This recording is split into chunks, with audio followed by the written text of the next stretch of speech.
বাড়ি থেকে 1 লক্ষ টাকা নিয়ে এসে থুইছিলাম, সেটা ছিল।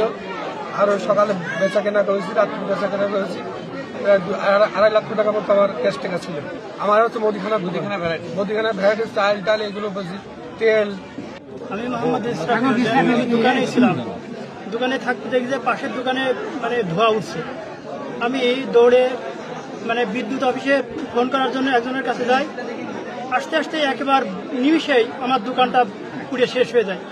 আমার পাইকারি দোকান ছিল, তাতে মোটামুটি 10-15 লাখ টাকার মাল ছিল এবং আমার নগদ টাকা 1,20,000-30,000 টাকাও ছিল।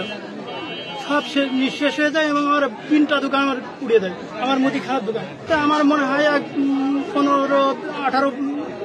17-18 লাখ টাকার মাল পড়ছে। আগুনটা পাশের দোকান থেকে আগুন লাগছে, লেগেই পেট্রোলে আগুন হয়ে যায়। পেট্রোলে আগুন হয়ে যাওয়ার পরে আগুনটা দাও দাও করে জ্বলতে থাকে এবং এই দৌড়াদৌড়ি করতে করতে কোনো কিছু বেরও করতে পারিনি, সব কিছু পুড়ে নিঃশেষ হয়ে যায়। পেট্রোল পাশের দোকান, পাশে সারের দোকান ছিল, উনি পেট্রোল বেচতেন। এই সরকার যদি আমাদের কোনো সহযোগিতা করেন তাহলে আমরা নতুন করে আবার হয়তো শুরু করতে পারবো। এটা আমরা সম্পূর্ণ আগুন মোটকথা নির্বাপন করতে সক্ষম। আমাদের 3টা ইউনিট এখানে কাজ করছে। Kushtia fire service civil defence থেকে 1টা ইউনিট এবং কুমারখালী থেকে 2টা ইউনিট। 11টায় আমার দোকান পুড়ে গেছে।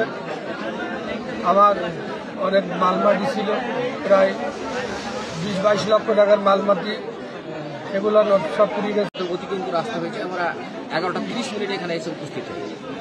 11টা 30 উপস্থিত হলে আমরা অগ্নি নির্বাপনের কাজ শুরু করি এবং 1:40 আমরা সম্পূর্ণ আগুন নির্বাপনের কাজ শেষ করি।